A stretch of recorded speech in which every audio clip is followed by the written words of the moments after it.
Hi, I'm Katie Gruhl, and I'm here to read from the 21st chapter of Luke for you today. As Jesus looked up, he saw the rich putting their gifts into the temple treasury. He also saw a poor widow put in 2 very small copper coins. "Truly, I tell you," he said, "this poor woman has put in more than all the others. All these people gave their gifts out of their wealth, but she, out of her poverty, put in all she had to live on." Some of his disciples were remarking about how the temple was adorned with beautiful stones and with gifts dedicated to God. But Jesus said, "As for what you see here, the time will come when not one stone will be left upon another. Every one of them will be thrown down." "Teacher," they asked, "when will these things happen, and what will be the sign that they're about to take place?" He replied, "Watch out that you are not deceived, for many will come in my name, claiming, 'I am he,' and 'the time is near.' Do not follow them. When you hear of wars and uprisings, do not be frightened. These things must happen first, but the end will not come right away." Then he said to them, "Nation will rise against nation, and kingdom against kingdom. There will be great earthquakes, famines, and pestilences in various places, and fearful events and great signs from heaven. But before all this, they will seize you and persecute you. They will hand you over to synagogues and put you in prison, and you will be brought before kings and governors, all on account of my name. And so you will bear testimony to me. But make up your mind not to worry beforehand how you will defend yourselves, for I will give you words and wisdom that none of your adversaries will be able to resist or contradict. You will be betrayed even by parents, brothers and sisters, relatives and friends, because they will put some of you to death.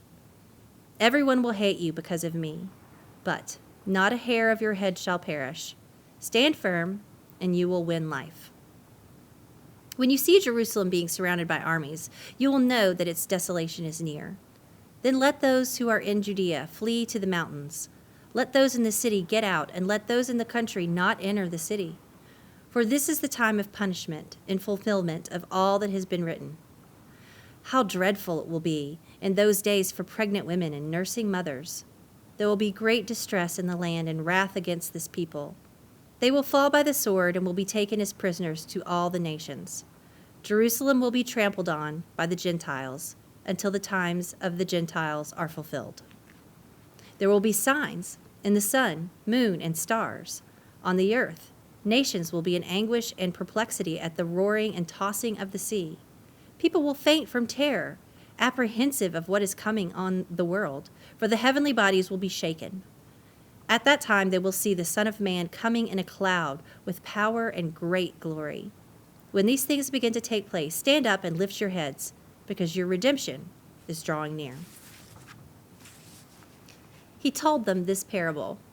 "Look at the fig tree and all the trees. When they sprout leaves, you can see for yourselves and know that summer is near. Even so, when you see these things happening, you know that the kingdom of God is near. Truly, I tell you, this generation will certainly not pass away until all these things have happened.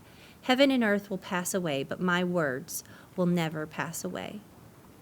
Be careful, or your hearts will be weighed down with carousing, drunkenness, and the anxieties of life, and that day will close on you suddenly like a trap.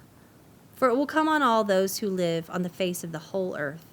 Be always on the watch, and pray that you may be able to escape all that is about to happen, and that you may be able to stand before the Son of Man."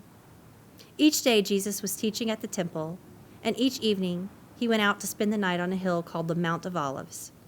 And the people came early in the morning to hear him at the temple.